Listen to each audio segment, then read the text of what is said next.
नमस्ते। आज हम जानने वाले हैं कि हम अपने हाजमे को, हम अपने डाइजेशन को स्ट्रॉन्ग कैसे रखें, जिससे रस से लेकर रक्त, मांस, मेद, अस्थि, मज्जा और शुक्र सारी की सारी धातुएं पुष्ट हो और उसका जो निचोड़ है, जो कि ओज है, जिसे हम आजकल की भाषा में इम्यूनिटी के नाम से जानते हैं, वो भली भांति बन पाए। अगर हम आयुर्वेद की नजरों से देखें तो घुमा फिरा के बात डाइजेशन पर ही आ जानी है, यानी कि सारे के सारे रोग डाइजेशन से ही होते हैं। जो खाना आप खा रहे हैं वो अगर नहीं पच रहा है, वो खाना वहीं पड़े पड़े सड़ रहा है, वहीं पड़े पड़े सड़कर वो अनेक रोगों को वहीं पैदा कर रहा है। और जो आपको वायरल फीवर हो रहा है, जैसे कोरोना वायरस सबसे बेस्ट एग्जाम्पल, जो कि हमारी इम्यूनिटी पर अटैक करती है। और इम्यूनिटी किस पर डिपेंड होती है? इम्यूनिटी डिपेंड होती है हमारी डाइजेशन पर। इसलिए सारे के सारे रोग खराब पाचन और मंद अग्नि के कारण ही होते हैं। तो इसी को ध्यान में रखकर आज मैं आपको कुछ टिप्स देने वाला हूँ, जिससे हमारा हाजमा बढ़ता है, हमारा डाइजेशन बढ़ता है, हमारी अग्नि बढ़ती है, जिससे रस, रक्त, मांस, मेद, अस्थि, मज्जा और शुक्र सारी की सारी धातुएं पुष्ट हो सके।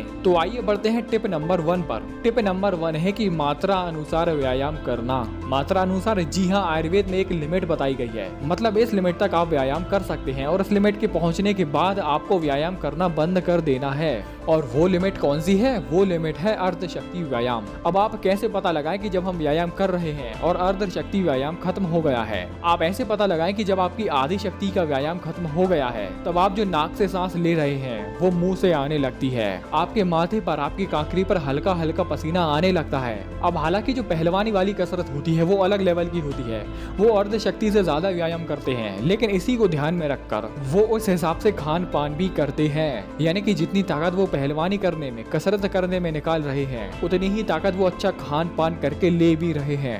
अब अगली जो टिप है वो हमारे भोजन से रिलेटेड है, भोजन के नियम। हालांकि कुछ नियम आपको पता होंगे, जैसे कि खाने के बाद तुरंत न सोना, खाने के बाद तुरंत पानी न पीना, खाना खाने के बाद टहलना, विरुद्ध आहार का सेवन न करना। लेकिन इससे हटके मैं आपको कुछ अलग से नियम बताने वाला हूँ, जैसे कि दिन में 2 या 3 बार भोजन करना, जब खुलकर भूख लग रही है तब भोजन करना, जब तक पहले किया हुआ भोजन पूरी तरीके से पच ना जाए तब तक दोबारा से कुछ भी नहीं खाना। ऐसे ऐसे आहार का सेवन करना जो कि आपकी सेहत के लिए अच्छा नहीं है, जैसे बासा भोजन, ज्यादा मिर्च मसाले वाले भोजन, तामसिक भोजन, ज्यादा भारी भोजन और जाने तो कच्चे आहार। तो ऐसे ऐसे करके आयुर्वेद में ऐसी लिस्ट बनाई गई है जिसमें आपको ऐसे ऐसे आहार का सेवन नहीं करना, या ऐसे ऐसे आहार का ज्यादा लंबे समय तक सेवन नहीं करना, लगातार सेवन नहीं करना। आहार के बारे में एक और ऐसी चीज कही जाती है कि ज्यादा चबाकर भोजन करना, यानी कि डाइट को लिक्विड की तरह ले। कई लोग 32 बार चबाने का सिद्धांत तो बताते हैं, लेकिन इसमें जो कई लोगों का कौर होता है वो एक रोटी को 2 कौर में खा लेते हैं, यानी कि एक निवाला उनका आधी रोटी का रहता है।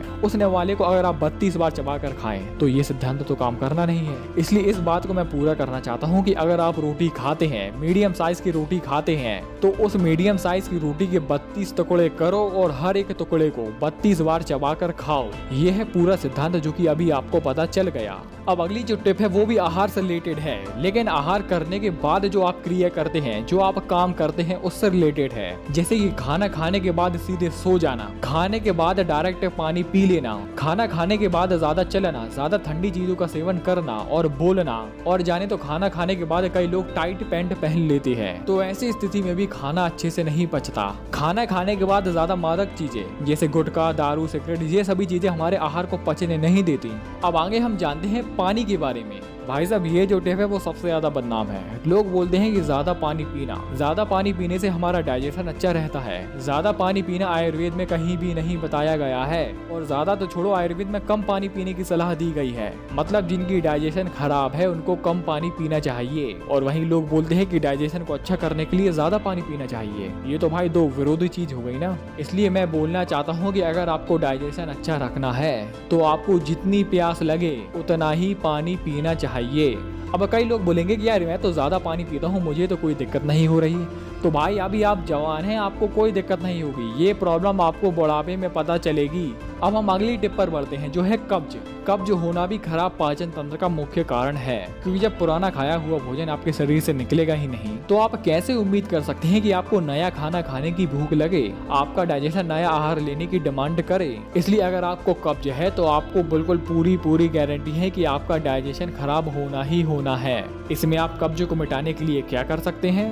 आप ऐसी ऐसी चीजों का सेवन करें जो कि कब्ज नाशक है, जो कि हमारे पेट को साफ करती है। और इसमें सबसे मेन चीज है वो है फाइबर। रोटी भी खाएं तो चोकर युक्त रोटी खाएं, दाल भी ले तो छिलके वाली दाल ले। और सब्जियों के बारे में जाने तो सबसे मुख्य है लौकी। लौकी में अच्छी खासी मात्रा में फाइबर होता है, लेकिन उसके छिलके में होता है। और कई घरों में होता क्या है कि लौकी की सब्जी बनाने के लिए उसका छिलका निकाल देते हैं। अब यह अगर आप मजबूर हैं, आप कुछ नहीं कर सकते, तो आप हरड़ या आंवला को अपनी डाइट में जरूर शामिल करें। और हरड़ और आंवला से आप उम्मीद कर सकते हैं कि हाँ, ये हमारी कब्ज की प्रॉब्लम को खत्म कर देगी। तो दोस्तों, ये थी पाचन तंत्र को अच्छा रखने की कुछ बेसिक टिप्स है। एडवांस टिप्स मैंने पहले ही बता चुकी है, इसलिए आप उन वीडियो को जरूर देखें।